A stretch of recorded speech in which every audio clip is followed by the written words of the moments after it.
We had some bees go into my house, so that's what the beekeeper did. We got to repair it. Then we're going to go ahead and also go to Lowe's and get some drywall so that we can go ahead and do the shed while the guys repair the bee damage. While Nuno and my stepdad work on this repair here in the front, me and Gene are going to go ahead and work on the drywall. First step is obviously to insulate, which we did, and next we can go ahead and installing these things. Now, I'll definitely admit I'm no drywall pro. You can see that my skills with that drill are very whack. And you will be able to tell by the work that it's not definitely not professional. At least not professional grade. I mean, we can get it done, it'll go up, but it definitely won't look as good as when they do it. But being that it's going to be a shed/shop for me to work in, I really don't care so much. I honestly should start paying people to do drywall because I really don't like doing it.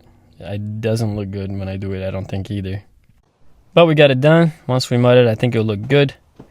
And the bee repair turned out pretty good as well. Good job, guys. Thank you.